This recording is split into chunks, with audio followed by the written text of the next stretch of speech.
వాళ్ళకి ఒక serial number ఇచ్చారు.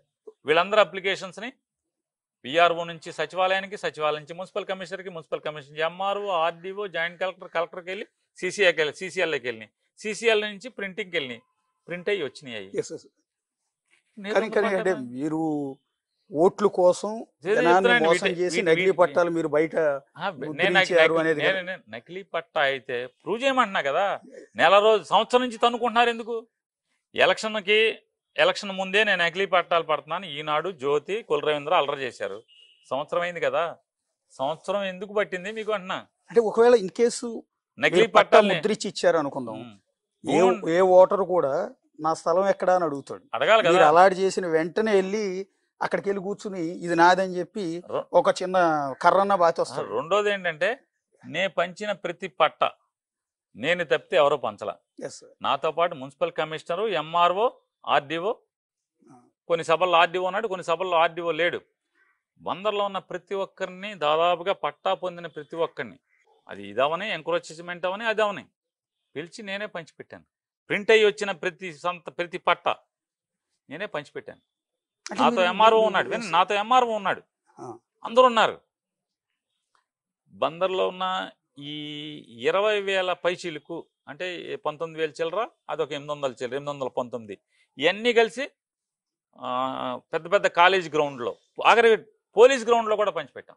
పోలీస్ గ్రౌండ్లో లబ్ధిదారులను పిలిచి వాళ్ళకి ప్లాస్టిక్ కుర్చీలు వేసి డయాస్ వేసి, ఎందుకంటే మినిస్టర్గా ఉన్నాను నేను, మరి ఆ ప్రోగ్రాంకి అందరూ అధికారులు అందరూ వస్తారు కదా, వచ్చారు, అక్కడే పంచిపెట్టాం. ఆ ఏరియా పోలీస్ గ్రౌండ్ చుట్టూ ఉన్నటువంటి వార్డులన్నిటికీ అక్కడ పంచాం.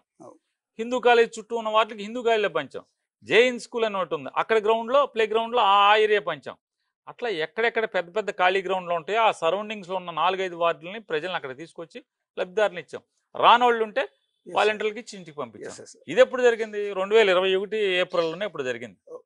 2021 ఏప్రిల్లో జరిగితే, కానీ జగన్మోహన్ రెడ్డి గారు ఏం చేశారంటే, పంచిపెట్టిన పట్టాలన్నింటికి కూడా 10 సంవత్సరాలు నిండిన తర్వాత ఇది మీ సొంత ఆస్తి అవుతుంది అని చెప్పి ఒక జీవో తీసుకొచ్చాడు, అమ్ముకోవచ్చు అని. దానికి రిజిస్ట్రేషన్ చేయమన్నారు. అది ఎలక్షన్ కోడ్ వచ్చే 6 నెలల ముందు మొదలు పెట్టారు. దానికి వీళ్ళందరూ కూడా పట్టాలు పోగేసుకొచ్చి పబ్లిక్ దగ్గర, అప్పటికి వీళ్ళందరికీ కూడా జియో ట్యాగింగ్ అయిపోయింది. జియో ట్యాగింగ్ అంటే ఏంటి? ప్రతి లబ్ధిదారుని ఆ పట్టాలోకి తీసుకెళ్లి ఆ పట్టా దగ్గర పట్టా నుంచోబెట్టి జిపిఎస్ కోఆర్డినేట్స్ తో ఫోటో తీసి అప్లోడ్ చేయాలి. ఫోటో తీస్తే ఆటోమేటిక్ అప్లోడ్ అవుద్ది. అలా జియో ట్యాగింగ్ చేసినటువంటి వాళ్ళందరికీ రిజిస్ట్రేషన్ చేయాలి. వీళ్ళందరూ కూడా జియో ట్యాగింగ్ అయిపోయింది. పట్టా ఇవ్వటం, జియో ట్యాగింగ్ ఇవ్వటం, వాళ్ళకి స్థలం చూపించి జియో ట్యాగింగ్ చేయటం అయిపోయింది. నెక్స్ట్ రిజిస్ట్రేషన్ చేయాలి.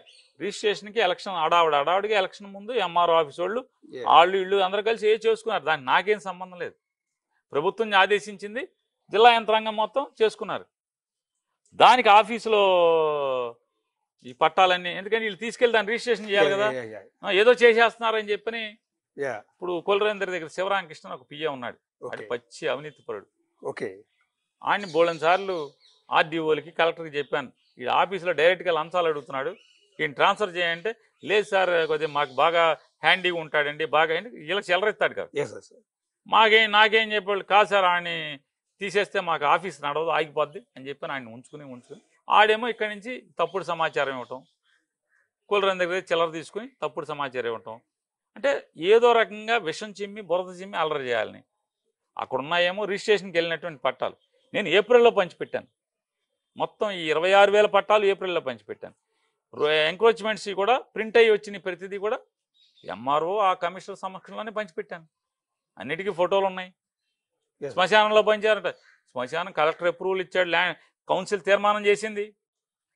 2000 సంవత్సరంలో 2001 సంవత్సరంలో శ్మశానంలో పాకలేశారు. ఏ ఇంచినోడు ఎవడో బతికే ఉన్నాడు. వాళ్ళ పేదలను రెచ్చగొట్టి వాళ్ళకి ఆశ చూపించి ఇల్లు లేకపోతే ఏముంటుంది. అప్పుడు ఎవడు ఏ ప్రభుత్వాలు ఇల్లు ఇచ్చేవి కాదు కదా. రెచ్చగొట్టినోడు ఆడు బాగానే ఉన్నాడు, ఆడు వేశారు. తర్వాత వాళ్ళు కోర్టుకు వేశారు. కోర్టుకు వేస్తే బచ్చులర్జునుడు మున్సిపల్ చైర్మన్ ఆ ఇల్లు తొలగించడానికి చాలా ప్రయత్నం చేశారు. వాళ్ళందరూ పెట్రోల్ పోసుకుని అంటించుకోకపోతే అప్పుడు ఆగింది. కోర్టు 2011లో ఆ శ్మశానంలో వేసిన పాకలన్నీ సమూలంగా నేలమట్టం చేయమని తీర్పిచ్చింది. వెంటనే నా దగ్గరికి వచ్చారు. నేను అట్లాంటి తప్పుడు పని చేయలేరా బాబు, నేను వేయించను, కానీ వేయించిని మాత్రం తీయించను అని చెప్పి బుద్ధప్రకాష్ జ్యోతి అని, ఉషాకుమారి అని కలెక్టర్, జాయింట్ కలెక్టర్ ఇద్దరు ఉండేవాళ్ళు అప్పట్లో. వాళ్ళని తీసుకొచ్చి ఆ ఇళ్ళని చూపించాను. ప్రతి ఇల్లు తిప్పాను, పట్టా ఇస్తా అన్నారు. నేను వైసీపీకి వెళ్ళిపోయాను, దాన్ని ఆపేశారు. 14లో కులరవీంద్ర గారు అదే లొకాలిటీకి ఇంటింటికి తిరిగి నేను మీకు పట్టా ఇస్తాను, నాకు ఓటేయండి అన్నాడు. ఓటేశారు. 5 ఏళ్ళు పట్టా ఇవ్వలేదు. 19లో నేను అయ్యాను. నేను కలెక్టర్తో మళ్ళీ కలెక్టర్ని తీసుకెళ్ళి చూపించాను. ఎస్ ఇద్దామండి అన్నారు. కౌన్సిల్ తీర్మానం చేయమన్నారు. కౌన్సిల్ తీర్మానం చేశాం. ఈ శ్మశానంలో ఇంత పోర్షన్ వరకు ల్యాండ్ కన్వర్షన్ చేయండి, change of use land use చేసి కన్వర్షన్ చేసి కలెక్టర్ అప్రూవల్ ఇమ్మన్నాం. త్రూ ఎంఆర్ఓ, మున్సిపాలిటీ తీర్మానం అయ్యాక త్రూ ఎంఆర్ఓ కలెక్టర్కి వెళ్ళింది. కలెక్టర్ అప్రూవల్ ఇచ్చారు.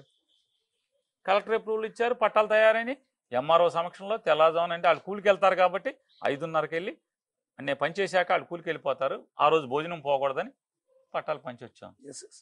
ఈనాడు కవరేజ్ చేసింది, ఈనాడు రాసింది. ఇంతమందికి 300 చిల్లర మందికి పట్టాలు పంచి పెట్టాడు, తెల్లవారుజామున వచ్చింది చెప్పని.